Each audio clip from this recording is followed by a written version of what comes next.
How's it going, everyone? It is Drago. We're back with another chapter of Fairy Tale 100 Year Quest, chapter 124, 5-round match. The cover page for the first chapter of the year has Sting on it. Kind of crazy when you compare it to the last chapter, because honestly it didn't really make sense that you just had a Natsu on it, especially around Christmas time and New Year's. But that chapter cover was actually setting us up for this chapter cover, because these two, if you put them side by side, which I'll put them side by side right now, it's actually supposed to be Sting and Rogue about to arm wrestle, and I found that really cool that these chapter covers actually interact with each other. That was kind of fun. Without the interaction, I think this Sting cover is pretty okay, but with the interaction between him and Natsu, that is pretty dope. So picking up with the actual chapter, we're back at Lucy's house with her walking in on Sabertooth being inside of her apartment. And you get all of them sitting on Lucy's couch, you know, having a nice meal. And Lucy's just like, why are you all here? I love their explanations for everything in this chapter, because, you know, Lucy's just like, you know, how did you even get into my apartment? And you have Sting replying that Lucy's landlady let them in. And you get the explanation as to why Sabertooth is actually there, because they wanted to go see Fairy Tale, and when they went to the guild, no one was there because of all the white mage stuff that was happening. So they just decided to chill around Magnolia for a few days, and hopefully the guild would come back.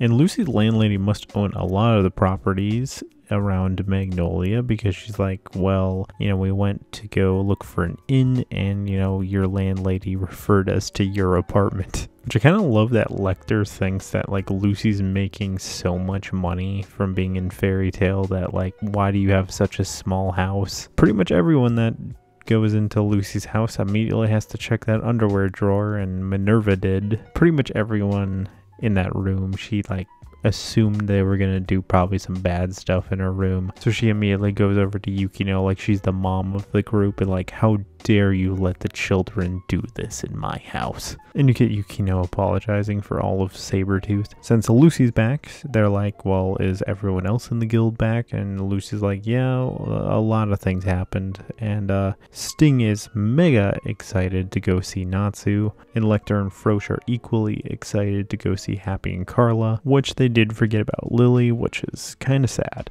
So we go over to the Fairy Tale Guild, and you get Urza, which I really like the Urza open here, because she's like, well, you know, we were just talking about you, and, you know, I was gonna write you a letter, and she hands them the letter that she wrote, and she is so proud of it. Like, she is like, this is the best letter I've ever wrote. And you can clearly tell on Sting and Minerva's face, like, oh no, we can't read any of this. And they even say that the letter that she wrote looks like she was trying to pick a fight instead of, you know, asking for information. I love how bad this letter had to have been to get them to freak out, and just how proud Urza is of it. And we get to know the reason why they want to talk to Sabertooth so badly, that being that they wanted to get access to their library, and it's supposed to be one of the greatest libraries on the whole continent. Honestly, when I think of Sabertooth, I wouldn't be thinking that they would be having a library, at least how old Sabertooth was, because I wouldn't feel like they would be keeping history of things. I guess it must be kind of a secret, because like Sting's like, oh, well, you know about that. In their library is called the Great Hall of Saber, and is one of the prides of the Sabertooth Guild. And they're like, well, you know, why do you want to go visit our library? And Fairy Tail just replies that, you know, it has to do with the job that they're on. And I absolutely love that when Gray's saying this line, he's just like cuddling up with Frosch, and he's doing a cute little face with him as well. And then you just have Rogue in the background like, don't you dare touch Roche. Don't you make faces with him.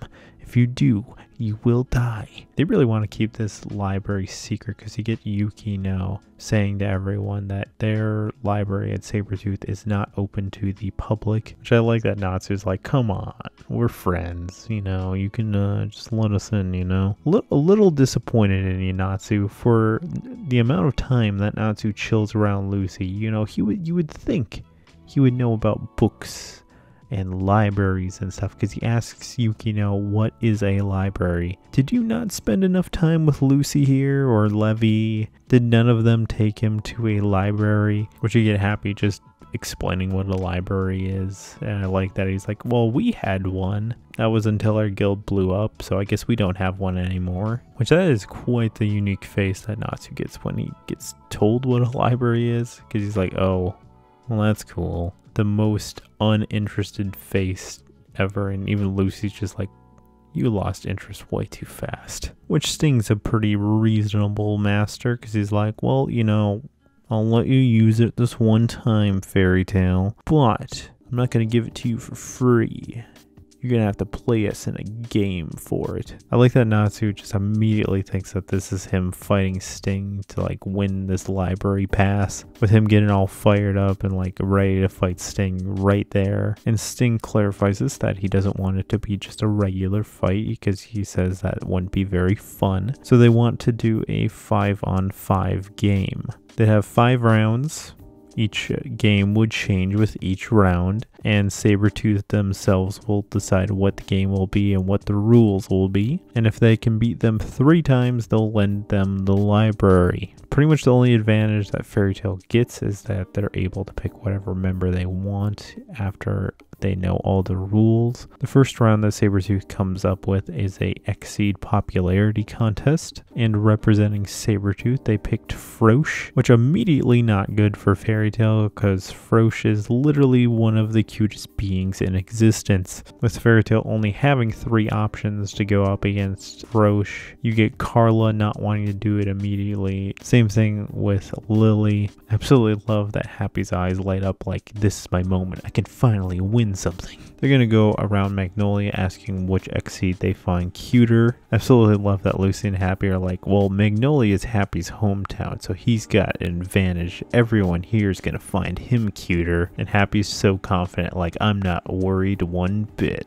And you get the results of the vote, and Frosh won by an absolute landslide. And Happy is so depressed in the corner, which additionally you get Urza doing a little pout. Gosh dang, this is like the most depressed you've ever had Happy, because he got depressed in that top panel, and then he's like with Natsu and Lucy, and he's like, I'm not popular. You gotta love Natsu and Happy's relationship, because he's like trying to comfort Happy by saying, you know, when it comes to being blue, you're the strongest. And Lucy's just in the background like, how is that supposed to comfort him? The second round, you get a shadow stepping contest, and the member that Sabertooth puts up for this contest is Rogue. Gray immediately steps up to the plate for this one, saying that he was really good at this game when he was a kid. You get Juvie in the background saying to Gray that Rogue is a wizard that controls shadows. I hope you remembered that, right? And Gray's just like, oh crap, I forgot about that. Oh no. And Gray immediately goes to step on Rogue's shadow, and Rogue is just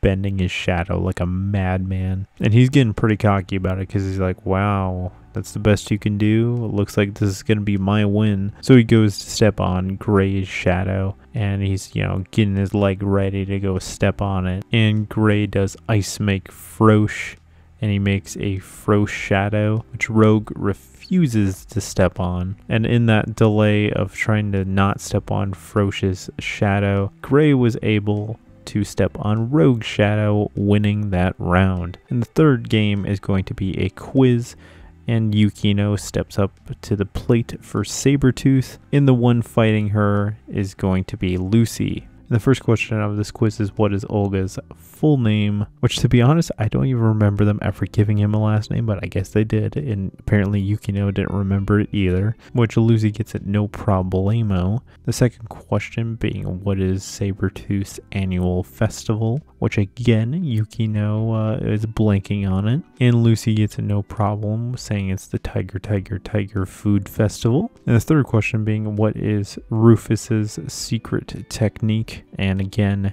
Yukino doesn't get it, and Lucy gets it with Frozen Black Lightning Sword. I love that Sting goes up to Yukino like, these were all Sabertooth focused questions. They were stacked in your favor, and you still lost. Which kind of a rare sight that you get like Lecter, you know, like praising Lucy in the background. And you get Lucy in the background like, yeah, I used to be a reporter. In the fourth round of this contest is going to be an eating contest with Minerva representing Sabertooth, and Urza is going to be the one to challenge her, with her plan to try and eat as much as she possibly can is to imagine all the food is sweet and her trying to eat as much as she wants, which they start their food eating battle, and Urza loses. Minerva's plate count is quite high and she isn't even batting an eye about it, and Urza's just passed out on the table calling her a monster. And the final round is going to be an arm wrestling contest against Sting, which you knew if there was going to be a physical fight, that was going to obviously prompt Natsu into joining in. So Natsu and Sting get ready to have an arm wrestling competition. And they start off their fight pretty evenly, but then Natsu starts his hand on fire, which Sting counters it pretty darn fast. I like that Natsu actually gave his like arm wrestling moves an actual name,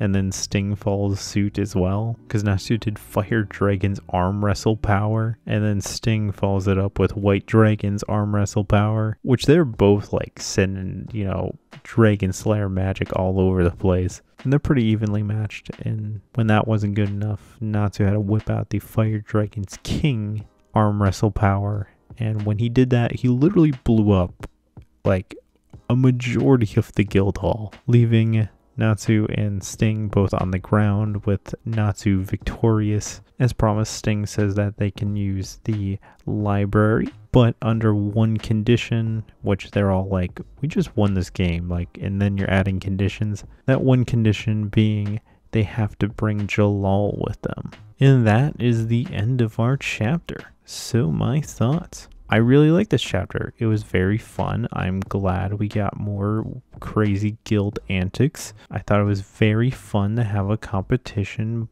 between Fairy Tail and Sabertooth. It's always nice to see them back. I like that it wasn't just a simple like, I'm gonna fight you. It was like actual unique little tailored challenges they all made. And I like that you got certain people to shine in here, like particularly Gray and Lucy. I like their little bits. Gray's was very clever on how he won against Rogue. That was very fun. And Minerva can finally brag that she beat Urza, but it wasn't in a fight. It was in an eating competition. I'm sure the guild is absolutely hating Natsu right now that they have to rebuild a major portion of it because he blew it up in an arm wrestling competition. Why is Sabertooth requesting Jalal is my question. Because this isn't like Mermaid Heel to where members of that guild had connections with Jalal, particularly Kagura and Miliana. Not many of the Sabertooth members would probably even fully know who Jalal is, so I'm just kind of interested as to why they're really requesting him, but that does mean that Jalal's probably going to be in this next arc. It should be kind of fun to have him part an arc fighting with everyone again, because he really hasn't fought with us, quote unquote, for a very, very long time. You know, the last time he was in 100 Requests, that was like when Urza was inviting him to join Fairy Tail. So, I mean, it wouldn't shock me if you get Jalal joining the guild by the end of this arc, or giving us an answer to if he's joining or not by the end of this arc is what I should say. It also begs the question of who is all joining us for this next arc, because obviously you have Sabertooth, but are they gonna stay with us after we go to their library? And also, is additional members of the guild joining in, like, you know, Gajil, Loxus, Juvia? Quickly going back to the Jalal thing, where are they even going to find him? Because he seems to be, you know, wandering around still, and he doesn't have any like centralized spot that he, you know, stays in. So how are they even going to find Jalal? I don't know. Unless they give him like a Lacrimosa so they can communicate with him. Otherwise, this was a very, very fun chapter. I had a lot of fun reading this one. Let me know your guys' thoughts in the comments below. Otherwise, thank you for watching, and this is Drago signing out.